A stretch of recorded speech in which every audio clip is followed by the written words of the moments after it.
Some people look at a woman and see only what she's wearing. They don't see what she's built. They don't see what she's survived. And sometimes, just sometimes, that mistake costs them everything.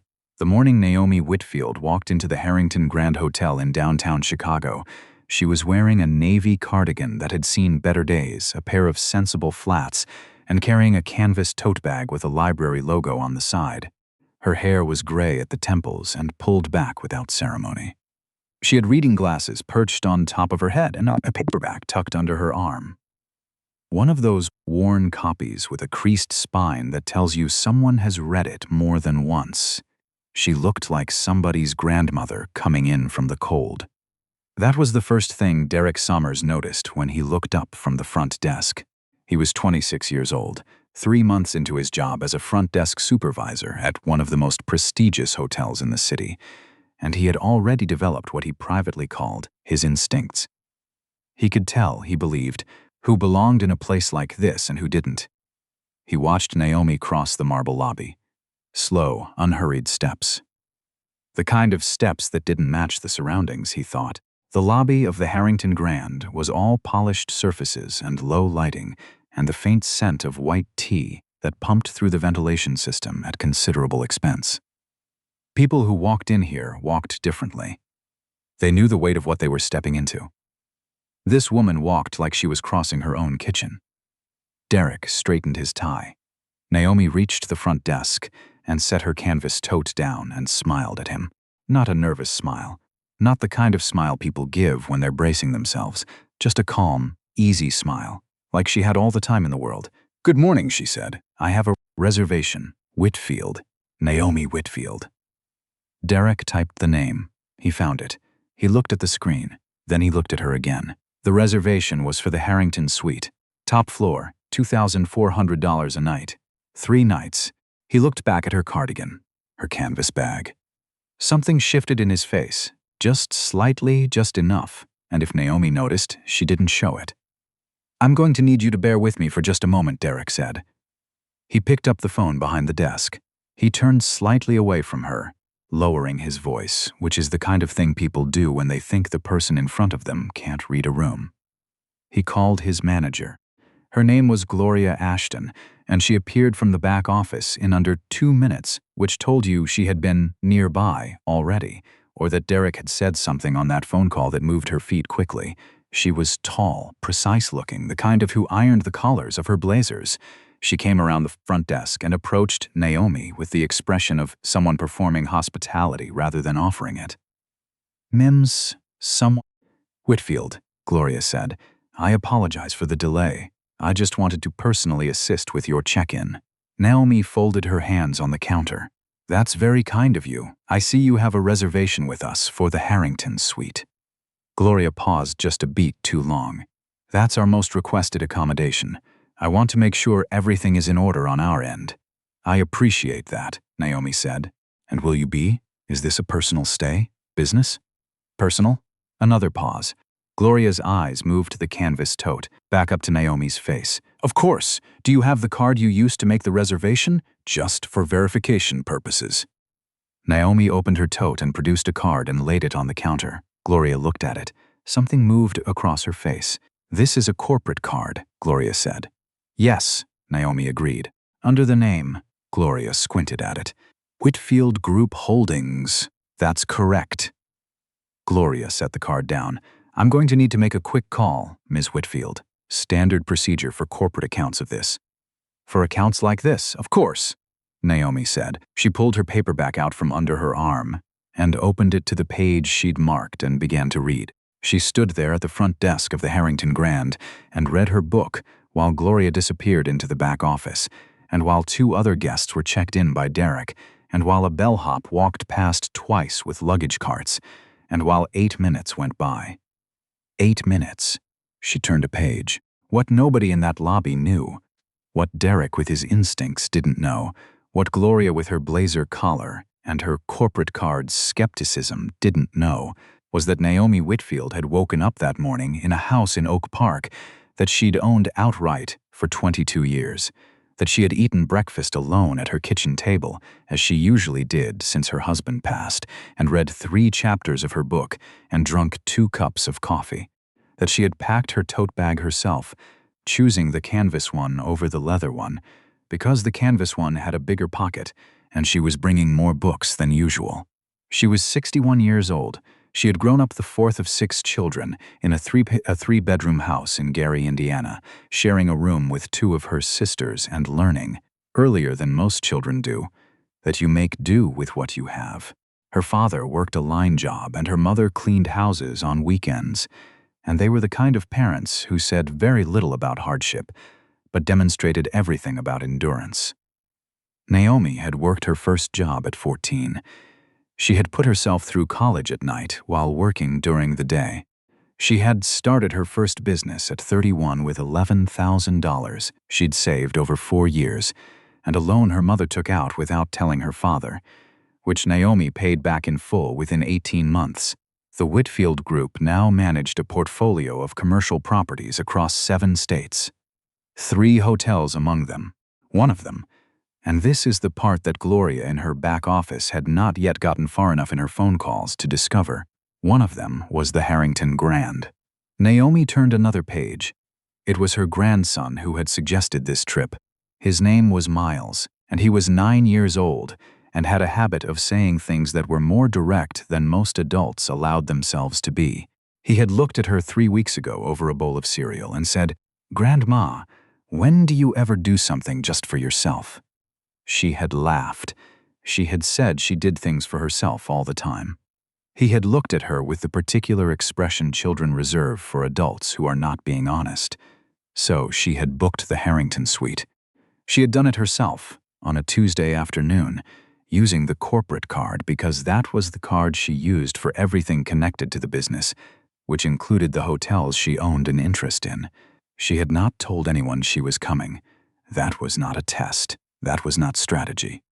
She had simply wanted a long weekend alone in a nice hotel room with her books and room service and quiet, because the house in Oak Park was sometimes very quiet in a different way, the kind of quiet that comes after loss, and she wanted to choose her quiet for once. She had been looking forward to it for 3 weeks. She turned another page. Gloria reappeared. The expression on Gloria's face had shifted. She was moving more carefully now, the way people move when they've just learned something that rearranges the room. "Mrs. Whitfield," she said. She set the corporate card down on the counter and slid it toward Naomi. "I want to apologize for the wait." "No trouble," Naomi said. She closed her book. "Everything is absolutely in order. We have you in the Harrington suite through Sunday. I've taken the liberty of adding a complimentary breakfast service for each morning of your stay, and that's very kind," Naomi said. "But I'd just like the room, please." A silence. "Of course," Gloria said. "Of course, Derek, Will. I know where the elevator is," Naomi said, not unkindly, just simply. Derek, who had been standing 2 feet away pretending to look at his computer screen, felt something go cold in his chest. Naomi picked up her tote bag and her book. She nodded to Gloria. She nodded to Derek, and she walked to the elevator at the same unhurried pace she'd used coming in, like a woman who had somewhere comfortable to go and absolutely no rush to get there. She pressed the button. The doors opened. She stepped in. The doors closed. Derek looked at his screen. He was thinking about what she'd said to Gloria. "I know where the elevator is," and trying to figure out if it meant something. And the more he thought about it, the more certain he became that it did, and the more certain he became of that, the worse he felt. Gloria was already walking back toward her office. She did not look at him on the way. Up on the top floor, the Harrington suite had floor-to-ceiling windows that looked out over the city. Naomi set her tote bag on the luggage rack, not because she needed to, she could have put it anywhere, but out of lifelong habit, and stood at the window for a long moment.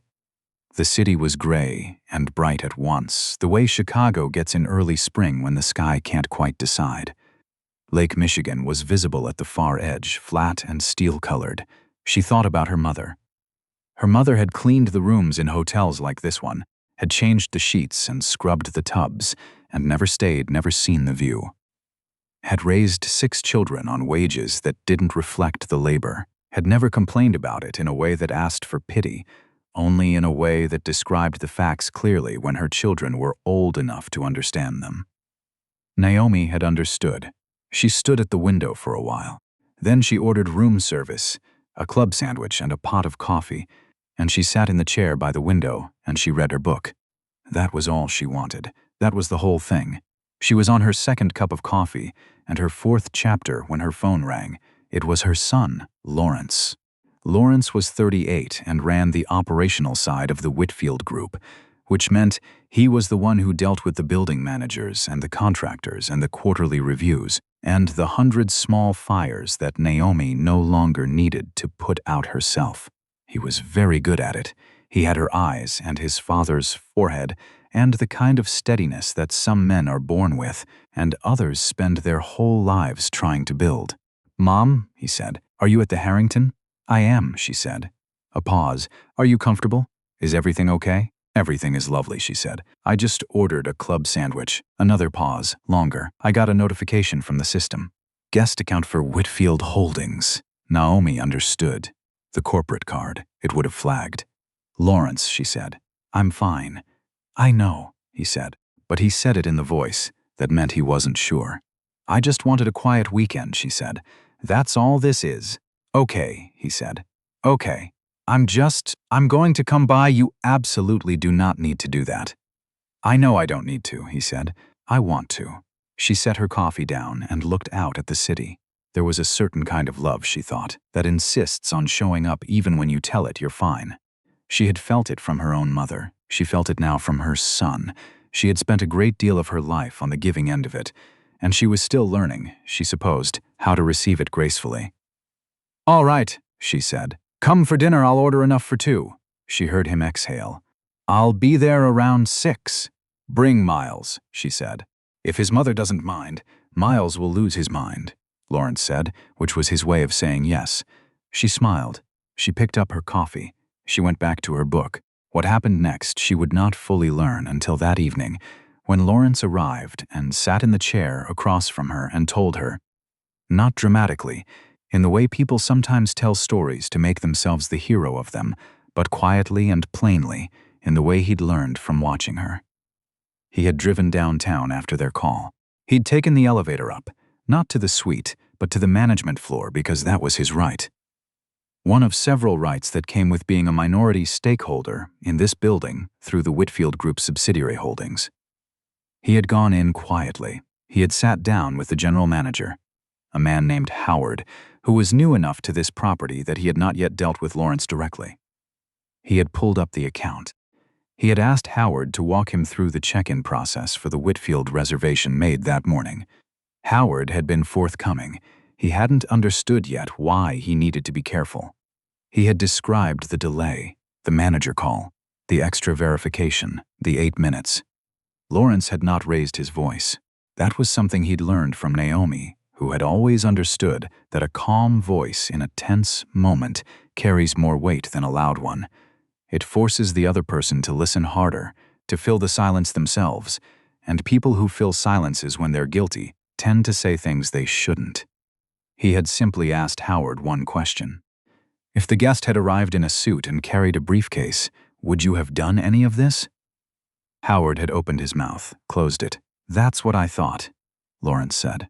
The part that stayed with Naomi.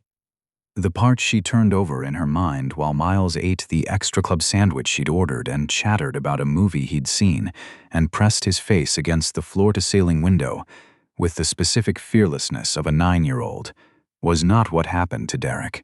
She learned that he had been placed on a formal corrective review, which was the hotel's way of doing what the situation required, without doing more than it had to. She didn't know if that was enough. She didn't decide that for other people.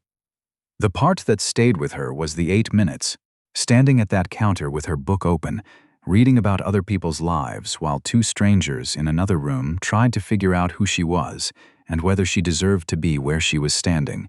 She knew women who would have argued. Who would have said, "Do you know who I am?" or "I will have your job," or "I want to speak to someone above you." She had met those women, and she respected them, and she understood the exhaustion and the rage behind those responses, because she had felt both things herself many times. She had simply chosen, over the years, to let the room rearrange itself in its own time.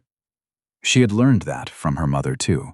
Her mother, who had changed sheets in rooms she never slept in, who had looked at those rooms sometimes not with bitterness, but with a clear-eyed kind of patience, the way a person looks at something they understand completely and are simply waiting for the rest of the world to catch up on. Before Lawrence left that night, after Miles had fallen asleep on the couch in the sweet sitting room with his shoes still on, Naomi showed her son the view from the window. It was fully dark now. The city was different at night. More certain of itself, the lights doing what the gray sky hadn't been able to do during the day, which was commit. Commit to being bright, to being present. Dad would have loved this room, Lawrence said. He would have complained about the pillows, Naomi said. Lawrence laughed, a real laugh, the kind that comes up from somewhere low and takes you by surprise. She loved that laugh. She had loved the same laugh in his father.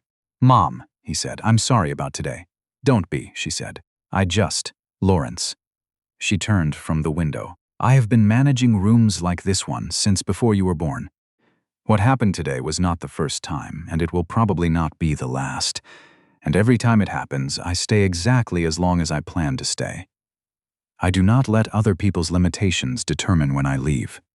He looked at her the way he sometimes did, like he was trying to memorize her face. "You're going to be all right," he said. He meant it as a statement, not a question, which was how she had always meant it when she said it to him. "I know I am," she said. Miles stirred on the couch, his shoes sliding against the cushion. He didn't wake up, just settled deeper.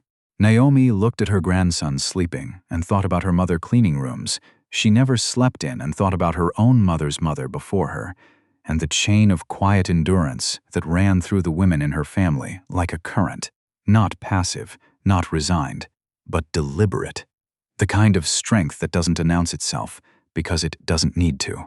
She went and gently removed Miles's shoes and set them side by side on the floor. She covered him with the hotel blanket. She turned off the lamp. She stayed through Sunday as she'd planned. She read both books she brought and started a third she found in the hotel's small library off the lobby. She ate breakfast by the window all 3 mornings. She took long baths and let herself sit in the silence she'd chosen. The quiet that was warm instead of empty, that came from contentment instead of loss. On Saturday evening, she ordered dinner for herself and sat with the city lights for company and thought about her mother. She thought about what it meant to build something. Not just property, not just portfolios and holdings and subsidiary accounts, but a life. A set of shoulders other people could stand on. The kind of inheritance that doesn't fit in an account but passes from one generation to the next anyway, in the way a person carries themselves when they walk into a room and knows, regardless of who looks up, regardless of what calculation happens behind which set of eyes, that they belong precisely where they are. She had built that. Her mother had started it. And Miles, asleep on the couch with his shoes off, would one day carry it forward. She poured herself the last of the evening's coffee. She opened her book. She was home. "You know, I want to ask you something before you go. If Naomi had never owned a single share of that building, if she was simply a woman who had saved for years to afford one long weekend in a room with a view, would she have deserved to be treated any differently than she was? Would those 8 minutes have been any less of what they were?" Because I think we sometimes tell ourselves that the justice in stories like this one comes from the reveal, from the twist, from the moment the room finds out who someone really is. But the truth is, who she really was visible from the moment she walked through those doors. Dignified, patient, certain of where she was going. Some people just didn't know how to read what they were looking at. That's not a new story. And it won't be the last time it's told, but it's worth telling again. If this story stayed with you, share it with someone who needs to hear it and leave a comment below. Would you have spoken up if you'd been standing in that lobby, or would you have been one of the people who looked away? There's no wrong answer. There's just the honest one. We'll see you next time, right here on Carter Tales.